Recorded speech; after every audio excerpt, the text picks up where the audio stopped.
Tambah. Assalamualaikum warahmatullahi wabarakatuh. Untuk praktikum blok sensori ya, ini maaf tertulis blok 15, harusnya blok 14.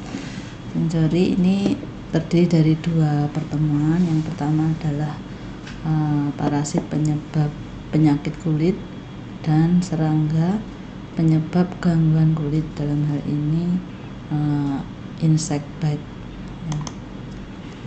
Jadi kita mulai saja dengan pertemuan yang pertama, yaitu mengenai parasit penyebab penyakit kulit.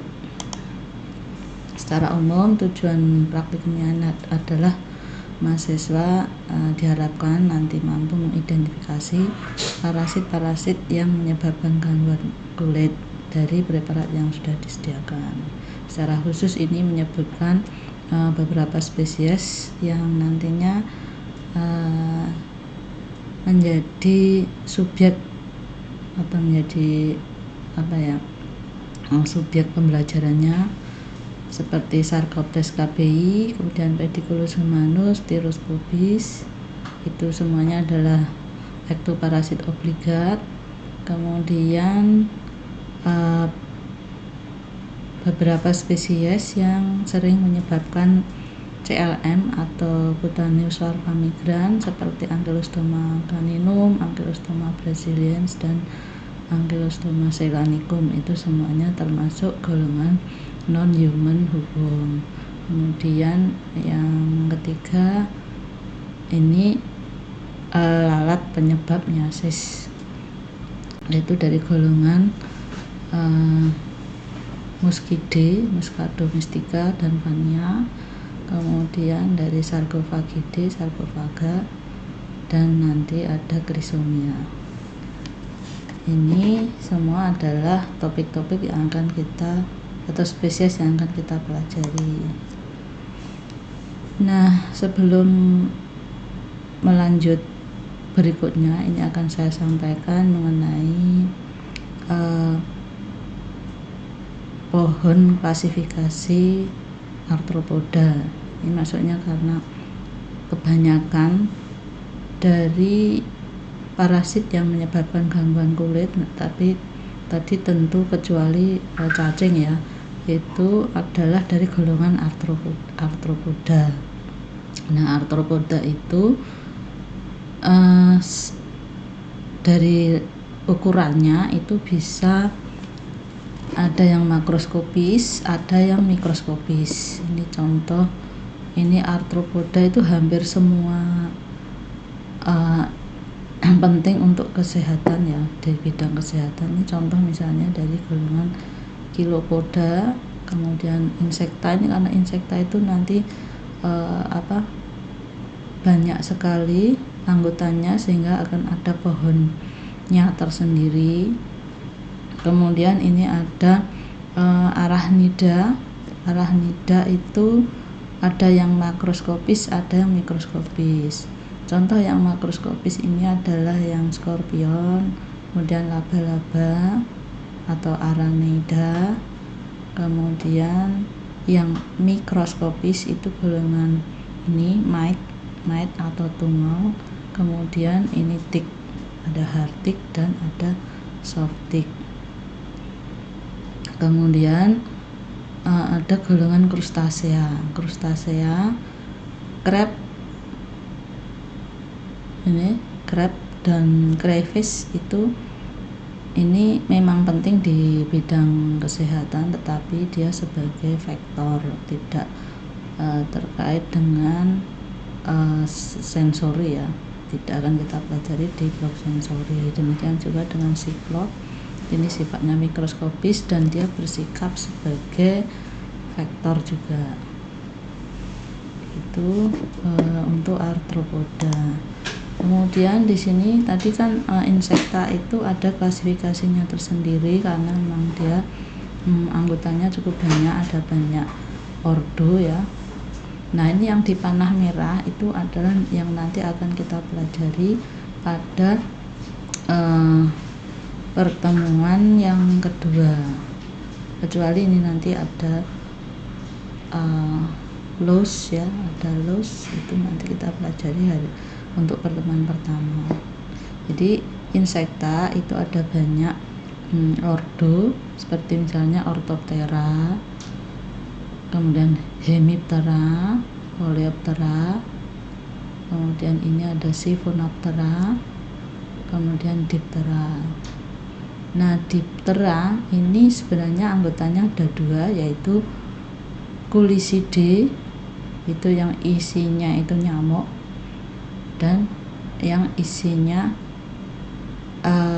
lalat. Nah, yang terkait dengan blok sensori yang menyebabkan meiosis itu adalah yang lalat. Nanti kalau nyamuk itu dia juga sebagai vektor, akan kita sampaikan pada blok yang lain. Kemudian juga penting untuk dikaitan dengan blok sensori, kaitannya dengan penyakit kulit pada Lepidoptera. Lepidoptera ini yang penting adalah caterpillar atau ulatnya ya, ulatnya. Kemudian Hymenoptera. Hymenoptera itu anggotanya bisa semut, bisa lebah ya, itu golongan dari Hymenoptera. Kemudian ini Anoplura. Anoplura itu nanti anggotanya adalah Pediculus atau Tuma atau Los, itu ada tuma badan, tuma kepala, dan tuma pubik atau pubik los. Kalau untuk Epemerida dan Collembola ini tidak terkait dengan kesehatan. Kita mulai dengan Sarcoptes ya. Sarcoptes ini penyebab gudik atau scabies. Jadi Sarcoptes ini mempunyai tubuh yang membulat seperti ini. Kemudian tubuhnya terdiri atau bisa dibagi menjadi dua. Ini terlihat dari dorsal yang sebelah sini, kemudian yang ini terlihat dari arah ventral. Ini tubuhnya terbagi menjadi dua, yaitu nototorak dan notogaster. Nototorak di sini ada nomor 2 itu capitulum, atau dia alat mulut tetapi dia menyerupai kepala sehingga disebut dengan capitulum. Kemudian nomor 1 ini adalah duri. Duri di bagian dorsal tubuh. Duri di bagian dorsal tubuh ini dia berfungsi untuk membuat lorong ya, kan dia di dalam kulit itu membuat lorong-lorong. Nah, ini fungsi dari duri yang ada di bagian dorsal tubuhnya. Kemudian nomor 2 sudah. Nomor 3 ini adalah lonceng. Jadi dia kakinya itu ada 4 pasang, 1, 2 di anterior di depan dan 3, 4 di posterior. Nah, pada kaki anterior, 2 pasang kaki anterior ini berakhir dengan saker yang bentuknya seperti lonceng. Nah, untuk dua pasang kaki yang belakang ini tidak terlihat dari dorsal, bisa terlihat dari ventral seperti ini, dan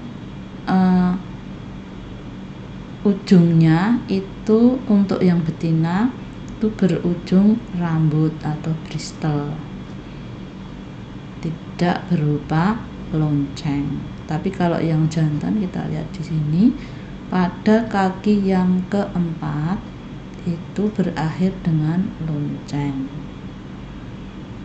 Kemudian ini yang nomor 4 ini menunjukkan bahwa pada basal dari kaki yang pertama itu menyatu membentuk seperti huruf Y. Kemudian nomor 5 ini adalah anusnya. Nah, untuk dua pasang kaki yang belakang 3 dan keempat ini tidak menyatu, tidak seperti pada kaki depan ya. Jadi ini sudah ya, betina berujung sebagai rambut panjang atau disebut dengan setae. Kemudian yang jantan pada kaki keempat ini berujung dengan saker. Ini ukurannya kira-kira ini adalah panjang 0,1 mm. Nah ini Anda bisa, ini berarti kira-kira ada berapa, sekitar 0,2 mm. Ini hanya bisa terlihat dengan mikroskop. Itu tadi adalah gambar skema. Nah yang sekarang ini adalah gambaran yang kalau kita melihat di mikroskop ya. Yang ini adalah yang betina. Tadi bagaimana kita membedakan antara jantan dan betina adalah dengan melihat bagian pada kaki yang keempat. Kaki yang keempat pada yang betina itu menjadi berujung rambut. Kalau kaki pertama dan kedua itu semua sama berujung sebagai saker. Ini adalah gambaran alat mulutnya. Sedangkan yang sebelah ini adalah yang jantan, dia ukurannya juga lebih kecil daripada yang betina dan pada kaki keempatnya berujung sebagai saker. Berikutnya adalah pediculus humanus atau tuma. Kalau pada Sarcoptes tadi hanya terdiri dari toraks dan abdomen. Kalau pediculus ini sudah ada kepala, ada toraks, ada abdomen. Nah, di kepalanya itu ini kepala panjang sama dengan lebar. Artinya di sini kira-kira ukuran antara panjang dengan lebarnya itu sama. Kemudian ini antenanya terdiri dari 5 segmen. Kemudian ini mata di lateral dan menonjol. Ini di kepalanya. Kemudian toraksnya itu ada 3 pasang kaki. 3 pasang kaki yang berfungsi untuk berjalan. Nah, kakinya itu di ujungnya itu berupa cakar. 3 pasang kaki yang berujung berupa cakar. Cakar ini gunanya untuk berpegang pada rambut. Ini kalau diperbesar seperti ini, jadi dia memiliki bristle. Ini bristle itu adalah semacam rambut kaku. Kemudian kita lihat abdomennya ini di sini dikatakan abdomen memanjang, bagian tengahnya menonjol dan lebih lebar. Jadi ininya lebih lebar daripada yang lain. Kemudian lempeng paratergum menonjol, terdapat spirakel. Jadi lempeng paratergum itu ini. Jadi di bagian lateral dari tergum itu adalah segmen abdomen bagian atas, itu namanya tergum. Kalau segmen abdomen bagian bawah itu namanya sternum atau sternit. Nah, ini di bagian lateralnya itu terdapat spirakel. Spirakel itu gunanya untuk pernafasan ya. Kemudian di bagian posteriornya ini nanti akan mengalami perubahan menjadi alat genital. Nah, kita lihat di sini alat genital pada jantan ini berupa aedeagus namanya. ini. Kemudian yang betina ujungnya ini berbeda, ada tonjolan dua, namanya gonopod. Gonopod ini gunanya untuk memegangi telur kalau dia mengeluarkan telur dari ini orifisiumnya, dari lubang genitalnya. Nah, ini adalah bentuk telur atau disebut dengan nit. Bentuk telur dari pediculus ya, dari pediculus. Ini dia kalau mengeluarkan telur ini akan langsung menempel pada rambut nitnya itu. Kemudian bagian atas ini ada namanya operculum. Operculum ini nantinya menjadi tempat keluarnya si embrio ini ketika dia keluar dan menjadi nimfa. Nimfa itu adalah bentuk pradewasa dari kutu atau tuma ini ya. Nah, ini kalau di bawah mikroskop bentukannya seperti ini. Jadi ini adalah operculumnya.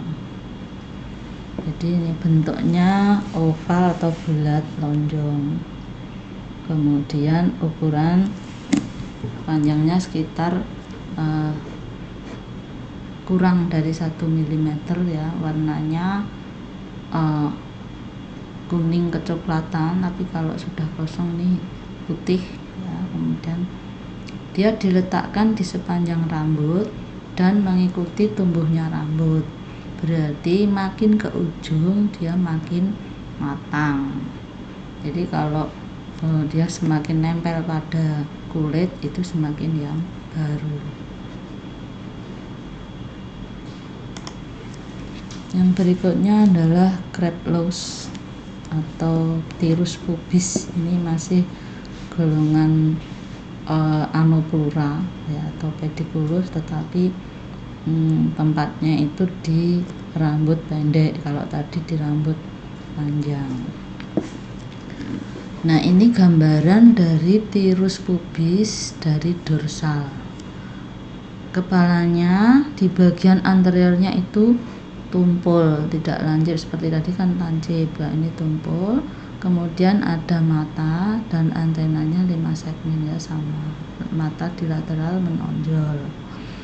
Kemudian yang menciri itu ini kaki yang pertama itu lebih langsing dan lurus. Kemudian kaki yang kedua dan ketiga ini gemuk dan terlihat kokoh, dan semuanya berujung cakar ya, seperti pada pediculus juga. Kemudian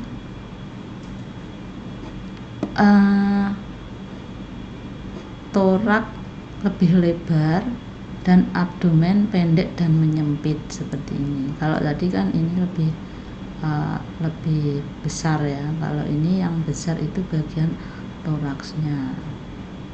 Ini abdomennya. Kemudian pada abdomen kita lihat di sini, abdomen mengandung lateral tubercle dan spiracle dorsal.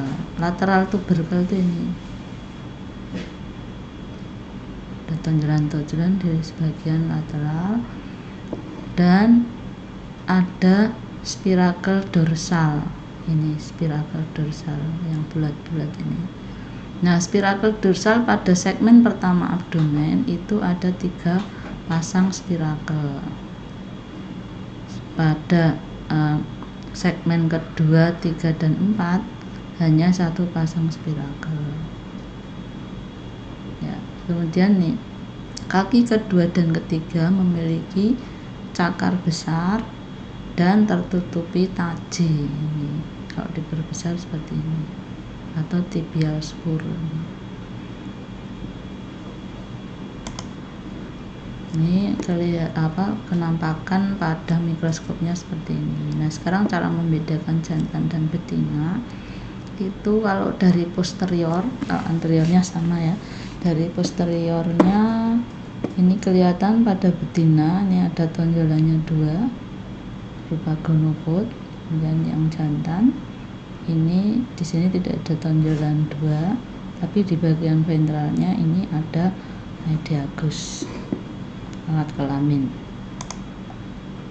Yang berikutnya adalah cacing penyebab cutaneus larva migran.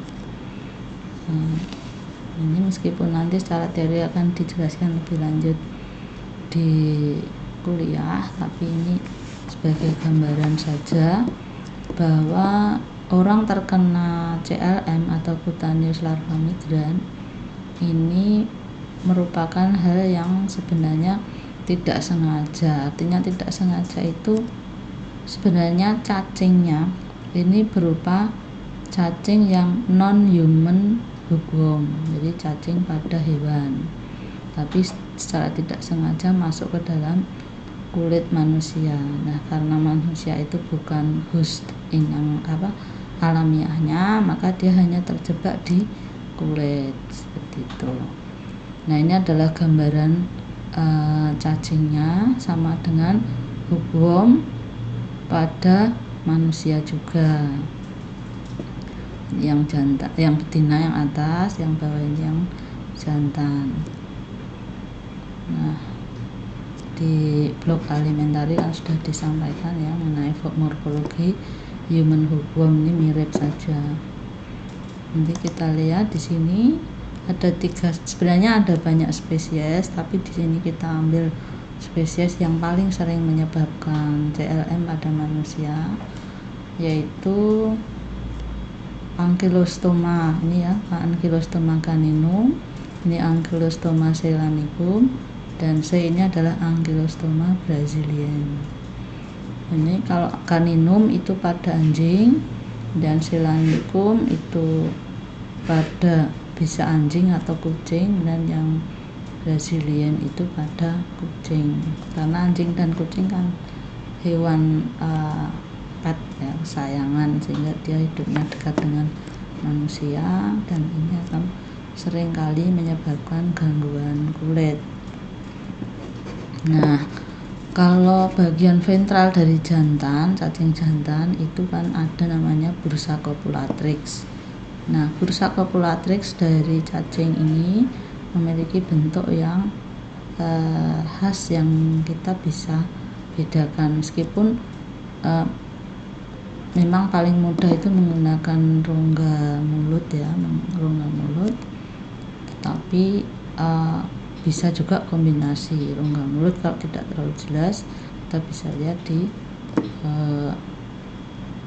bursa copulatrix. Nah, untuk rongga mulut dari Ankylostoma caninum ini yang menciri adalah ada 3 pasang gigi ventral. Ini namanya gigi ventral, 1, 2, 3 pasang.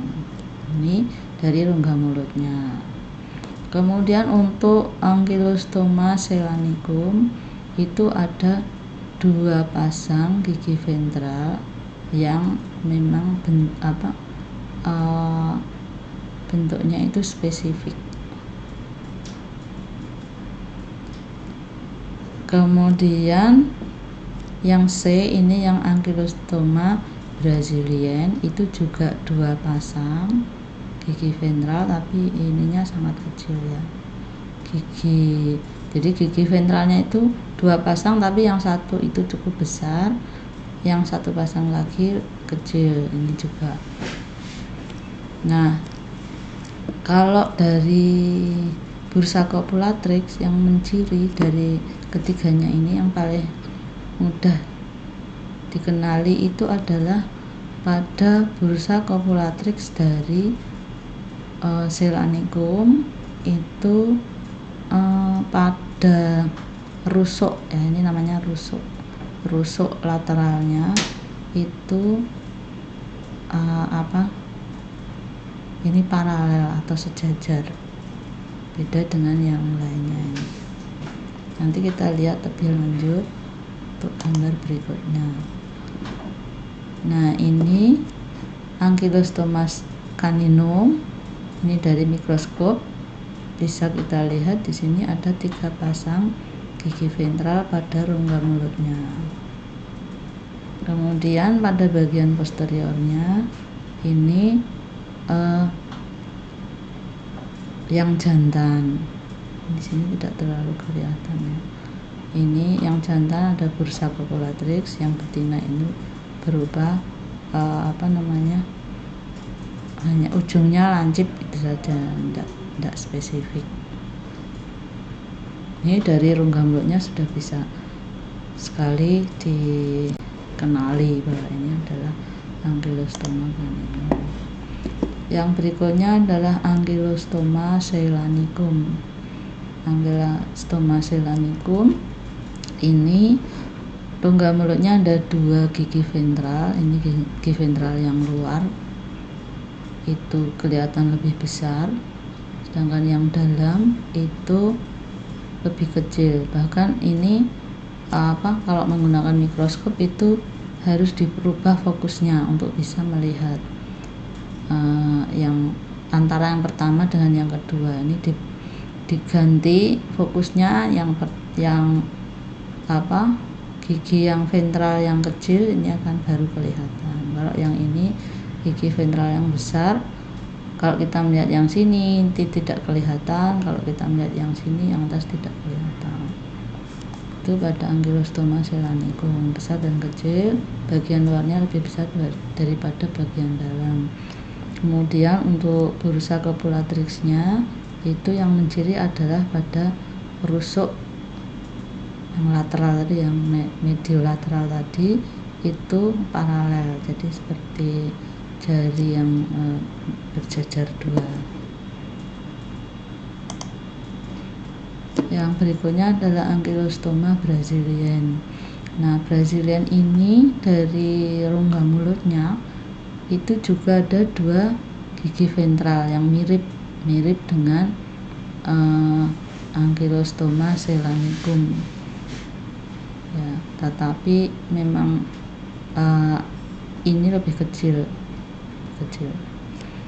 Dari bursa copulatrixnya itu tidak ada rusuk yang sejajar seperti tadi, yang paralel. Jadi rusuk lateralnya saling terpisah. Ini pada Brazilian. Yang berikutnya adalah lalat penyebab miasis. Nah, lalat penyebab miasis itu biasanya adalah lalat yang termasuk pada golongan non blood sucking ya. Jadi lalat itu ada 2, yaitu blood sucking dan non blood sucking. Nah, yang blood sucking itu biasanya karena dia menghisap darah, biasanya dia sebagai vektor.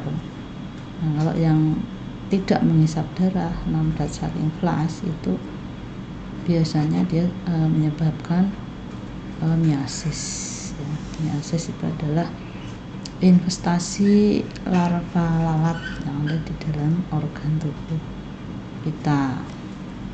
Ini ada 3 ordo ya, dari Muscidae, Caulifloridae, dan Sarcophagidae.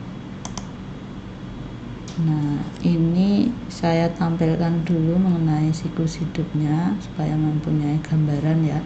Jadi lalat itu dia bertelur dan telurnya akan menetas menjadi larva. Nah, larva ini nanti ada 3 stage ya, ada 3 stage, yaitu larva 1, 2, dan 3. Nah, ini larva ini yang menyebabkan miasis, karena pada spesies tertentu larva ini akan ada di organ tubuh. Meskipun nanti kalau di kuliah akan dijelaskan lebih lanjut bahwa yang menyebabkan miasis itu bisa macam-macam. Bisa lalat yang memang secara obligat dia menempel pada kulit, kemudian bertelur di situ dan menjadi larva menyebabkan miasis. Tapi ada juga lalat yang sebenarnya dia itu suka meletakkan telurnya itu di tempat yang membusuk, yang kotor itu ya. Tapi karena si manusianya itu juga menarik perhatian untuk bertelur di situ, nah maka terjadilah miasis. Itu juga bisa seperti itu. Nah, intinya setelah larva kemudian menjadi pupa. Nah, pupa ini tidak bergerak. Kalau yang larva ini dia bergerak. Kalau yang obligat dia bisa makan jaringan yang ada di situ, jaringan sehat. Tapi kalau dia sifatnya tidak obligat, yang fakultatif, dia hanya makan jaringan yang sudah mati yang ada di situ, sehingga tidak terlalu berbahaya. Nah, ini pupa tadi ya, pupa itu kemudian nanti akan menjadi lalat dewasa. Itu gambaran siklus hidupnya. Nah, nanti karena dia yang menyebabkannya sis itu adalah larva, yang kita lihat adalah larvanya juga. Tapi nanti mengapa tetap kita pelajari yang dewasa, karena kadang-kadang sulit untuk mengidentifikasi dari bentuk larva. Nah, itu kemudian harus ditunggu supaya dia kemudian menjadi lalat. Setelah menjadi lalat barulah diidentifikasi. Nanti juga ada cara identifikasi dari larva ya, meskipun untuk larva memang tidak sampai ke spesies.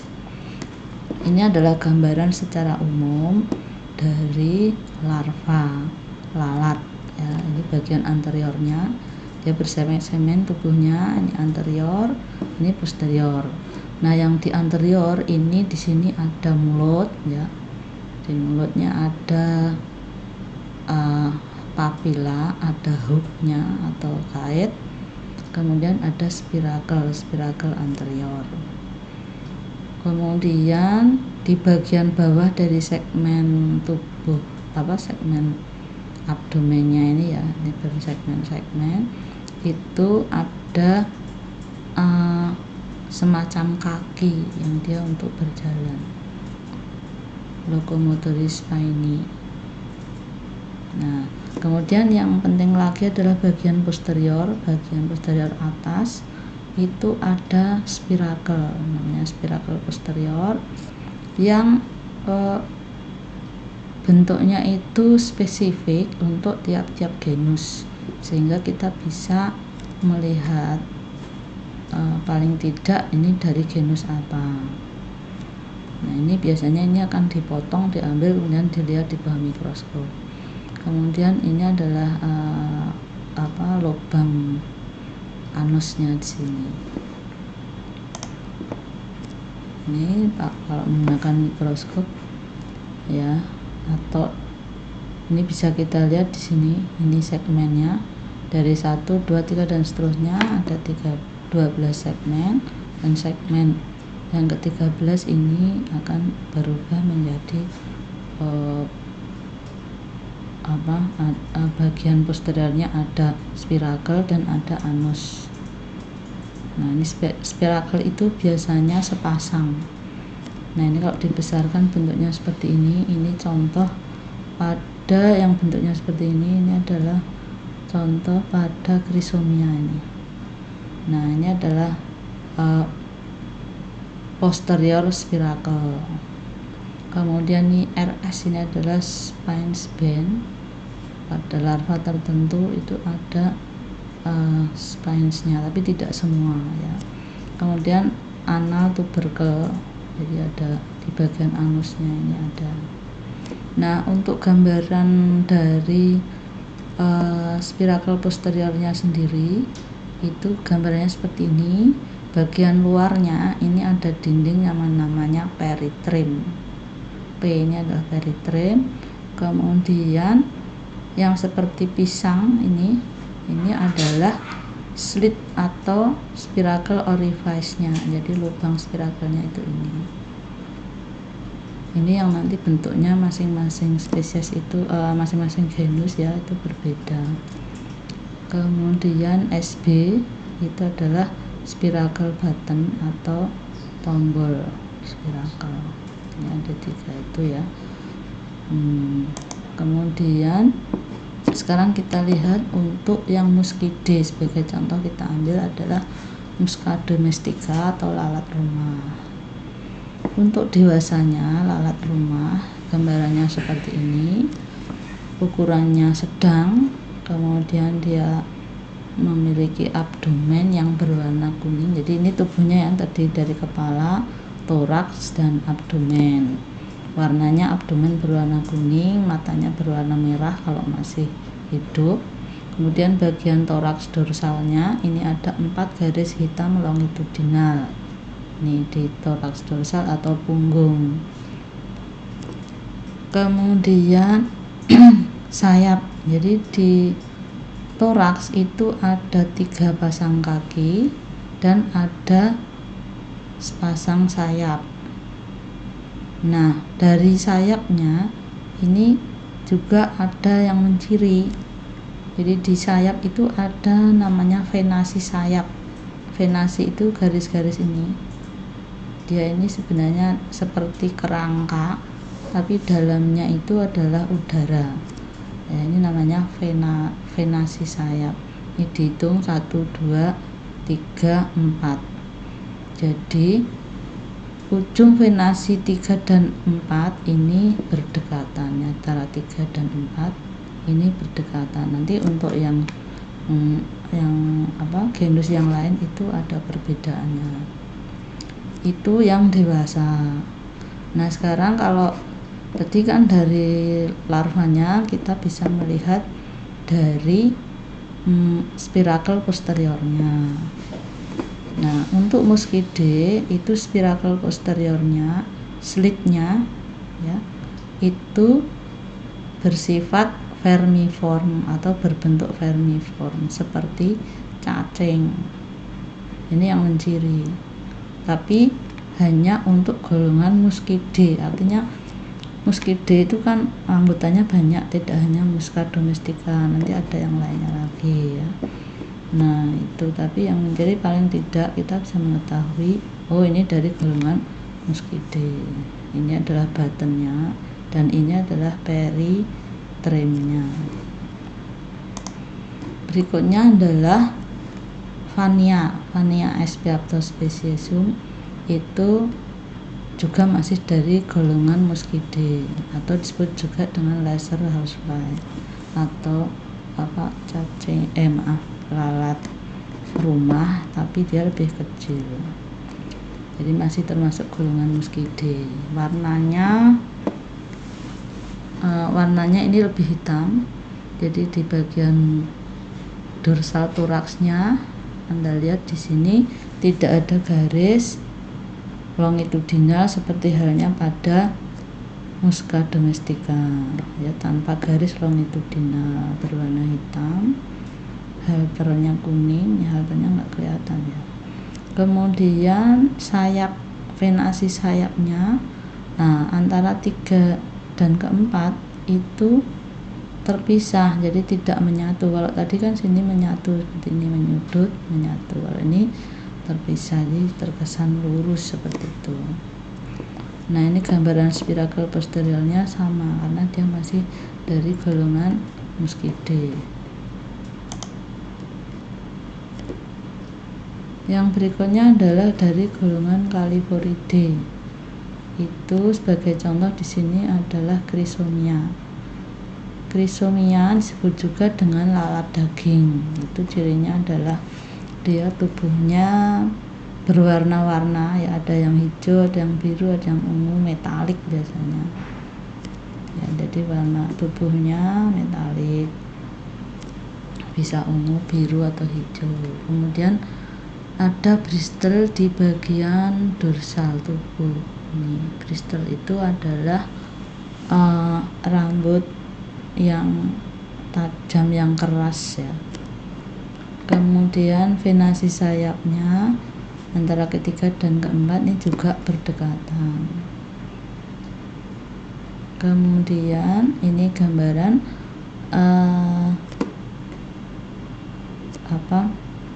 spirakel posteriornya. Spirakel posteriornya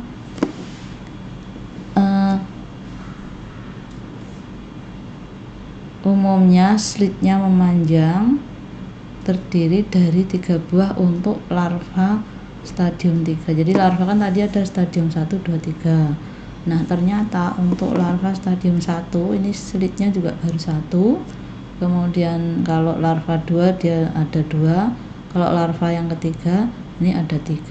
Jadi kalau kita menemukan larva, kita lihat bentuk posterior spirakel posteriornya seperti ini, ada 3 slit, berarti dia larva stadium 3. Kemudian sini peritrem tidak menyambung sempurna di button, jadi ini tidak menyambung sempurna. Jadi di button ini kan tadi ada buttonnya di sini, tidak menyambung sempurna. Ini dari golongan Chrysomia, ini sama-sama Chrysomia. Yang atas ini adalah Chrysomia baesiana, yang bawah adalah Chrysomia megacephala. Yang berikutnya dari golongan Sarcophagidae. Ini contohnya adalah Sarcophaga, atau disebut juga dengan lalat bangkai. Maaf, ini belum tertulis. Lalat bangkai. Kalau tadi adalah lalat daging, lalat rumah, ini lalat bangkai. Lalat bangkai dari golongan Sarcophaga ini ukurannya cukup besar, warna tubuhnya itu abu-abu, dan punggungnya ini bagian dorsal thoraxnya ini ada 3 garis hitam longitudinal, dan yang menciri ini bagian abdomennya itu ada gambaran checkerboard atau papan catur, karena di sini gambarannya ada kotak-kotak hitam putih berselang-seling, jadi disebut dengan checkerboard. Kemudian pada venasi sayapnya ini juga hampir sama dengan yang tadi ya, Thalipuridae. Jadi venasi sayapnya berdekatan, tetapi ini ada memanjang. Maksudnya memanjang itu ini. Jadi kalau tadi kan tajam di sini, tapi kalau ini memanjang karena sudutnya mulai dari sini. Kemudian spirakel posteriornya ini sama ya, ada 3 slit hampir kayak Chrysomia, tapi slitnya itu lebih langsing, panjang, dan menyatu di arah buttonnya. Menyatu, jadi tidak sendiri-sendiri di buttonnya ya, di tombolnya. Ini beberapa gambaran dari larva matur larva itu maksudnya larva stadium 3 dari beberapa genus. Contoh tadi ini yang Sarcophaga yang tadi kita lihat, ini slitnya panjang, langsing ya, kemudian dia ini lebih ke arah menyatu ke arah button yang tadi sudah kita pelajari. Kemudian ini Musca yang seperti cacing. Kemudian ini yang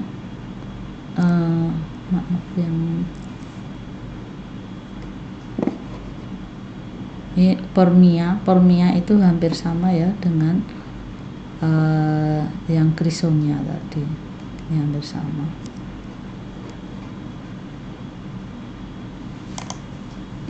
Nah, untuk tugas praktikumnya nanti Anda silahkan untuk mendownload lembar kerjanya, kemudian mengisi kolom gambar pada lembar kerja praktikum dengan menunjukkan bagian-bagian tubuh dari mikroorganisme atau insekta yang sudah tertulis perintahnya ada di lembar kerja tersebut. Kemudian mengupload hasil kerja ke S sesuai waktu yang ditentukan. Jadi saya harapkan jangan sampai ada yang terlupa. Jadi kemarin itu ada yang terlupa, sudah lewat waktu belum mengupload, jadi segera saja dikerjakan, karena kalau praktikum di laboratorium itu biasanya ya saat itu harus selesai terus dikumpulkan. Artinya sebenarnya tidak harus dibawa pulang, langsung dikerjakan saat itu bisa selesai. Demikian, terima kasih. Assalamualaikum warahmatullahi wabarakatuh.